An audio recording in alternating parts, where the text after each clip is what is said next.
Hello বন্ধুরা, good morning. দেখো আজ আমি এখান থেকে আমার ব্লগটা শুরু করছি। আর এইটা দেখো, এটা কুলেখাড়া। এমনি আমার গায়ে রক্ত নেই, তাই কুলেখাড়া খেতে বলেছিল, তাই কুলেখাড়ার রস খাচ্ছি। যাই হোক বন্ধুরা, তোমরা সকলে কেমন আছো? আশা করি সকলে ভালো আছো। আর আমরা মোটামুটি আছি। আমার ছেলে হসপিটালে ভর্তি ছিল, তাই আমি করতে পারিনি ভিডিও। এখন সুস্থ আছে অনেকটাই, অনেক দিন হয়ে গেল। আর এই ভিডিওটা না আমার করা ছিল, কিন্তু ছাড়তে পারিনি। আর দেখো এই কচু শাক করেছি। এটা হলো একটু আগেরই ভিডিওটা ছিল।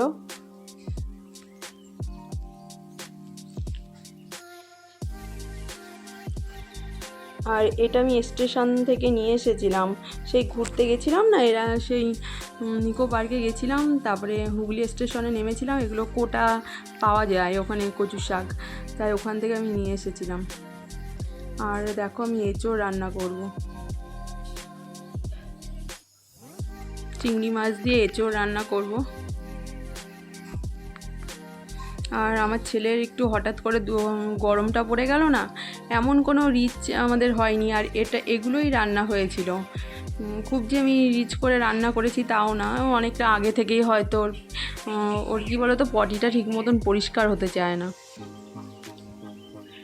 আর সবজি তো একদম খায় না, ও মাছ মাংস ডিমই শুধু খাবে।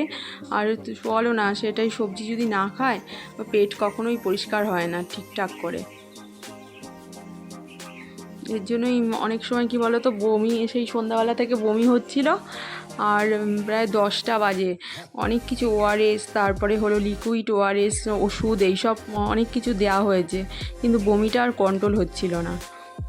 তারপরে হসপিটালে নিয়ে যেতে বাধ্য হয়েছিলাম। তারপরে হসপিটালে নিয়ে গেলাম, সেলাইন দিল। তারপরে একদিনই সুস্থ হয়ে গেছিলো, তারপরের দিনই নিয়ে এসেছি। আর এই দেখো ভোলা মাছ রান্না করব।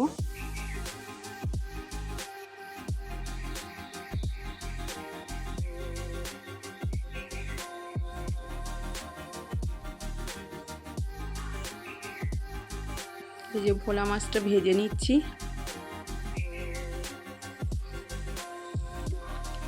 আর কি বলো তো, যেহেতু একটু হসপিটালে নিয়ে গেলে তো ভয়ও করে। কেন বলো তো, সেই সময় কি হয়েছিল, সেলাইন যেই দিয়েছিল আর খুব কাঁপুনি দিয়ে জ্বর এসেছিলো।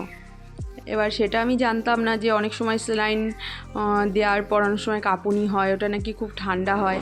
এবার আমি ভাবলাম সেই তরকা জ্বর ঠর এলো নাকি, সে খুব ভয়ের ব্যাপার ছিল। যাই হোক, তখন ডাক্তারবাবুকে বলি, উনি আবার জ্বরের ওষুধ দেয়, তখন তারপরে ঠিক হয়ে যায়। আর এদিকে দেখো আমি চিংড়ি মাছটা ভেজে নিয়েছি, এঁচোড় চিংড়ি করব। আর আমি একটু শুকনো লঙ্কার গুঁড়োটা একটু কমই খাই, একটু মাংস টাংস হলে দিই, আর দিই না, জানো তো। হয়তো দেখতে ভালো লাগে অনেক সময়, কিন্তু তবুও শুকনো লঙ্কার গুঁড়োটা একটু অ্যাভয়েড করেই চলার চেষ্টা করি। খাবে জানো বলতো, আরে মাংস ভাত করে দেবে, মাংস নিয়ে আসবে, ভাত নিয়ে আসবে। দেখো এখন এঁচোড় রান্না করবো। মায়ের এখন টেনশনে উঠে গেছে, মা কি খাবে না না, আমি বললাম ও বলবে এখন আর এই যে এঁচোড়টা আবার কষিয়ে নিচ্ছি। তোর জন্য মনে হচ্ছে আসো আসো করে চিল্লাচ্ছিস তাহলে না। আর এঁচোড় খেতে না খুব ভালোই লাগে, কাঁঠালের থেকে এঁচোড় খেতে বেশি ভালো লাগে, জানো তো। কাঁঠালটা অনেকে হজম করতে পারে না, আমিও তেমন বেশি একটা কাঁঠাল খাই না। কাঁঠাল খেতে ভালো লাগে, কিন্তু হজম হয় না অনেক সময়। মাছ নিয়ে আসতে হবে, মাছ নিয়ে আসতে হবে না, মাছই মাংস খাই, মাছ কিন্তু বল না কিসে। যাই হোক, এই যে আমি রান্না করেছি আজকে।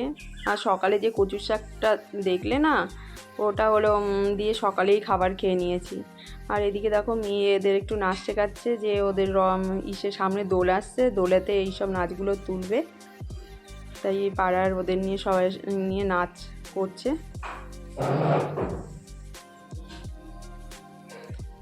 ওরা এরা হলো আমার মেয়ের কাছে নাচ শেখে। তেমনভাবে এখনও না টিচার ওরকম ব্যাপার না, ওরা ছোটোবেলা থেকেই আমার মেয়ের কাছে আসে, নাচ করে। কেননা ও তো এখন ছোট, অতটা দিদিমণি এখনও হয়নি, কিন্তু কি বলতো পাড়ায় এরা ছোটোবেলা থেকে শিখতে শিখতে না সেই মেয়ের কাছে এসেই নাচ শেখে। আর এই যে সন্ধ্যাবেলা দেখো, সন্ধ্যেবেলা ও ভেবেছে কি যে করবে, সেই বড়া করবে, তাই গাজর আর আলুটা কুচিয়ে রেখেছে।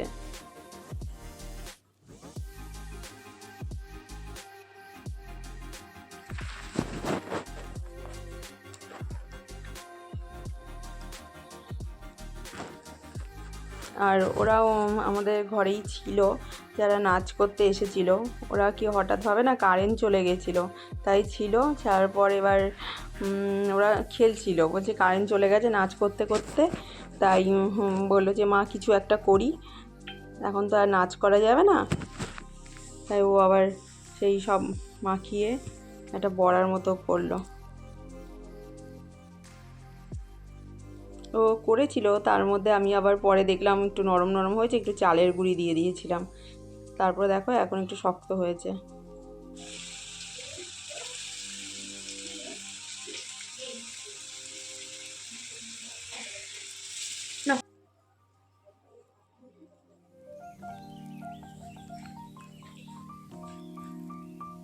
আর এই সময় দেখুন আমি চার্জার দিয়ে কিন্তু করছি, কারেন্ট ছিল না। হচ্ছে 20% চার্জ। আর ওদেরও বললাম একটু মুড়ি দিয়ে, ও আমার ছেলের সঙ্গে আবার ওরা খেলছিল, সন্ধ্যা হয়ে গেছিল। তখন আমি সব খেলা বললাম, ওরা বললো কি থাক এখন, ও বাইরে না প্রচণ্ড বৃষ্টিও হচ্ছিল। যাই হোক, তারপর এদিকে বড়াগুলো আমি করলাম, করে বললাম ওদেরও একটু দিয়ে খেতে।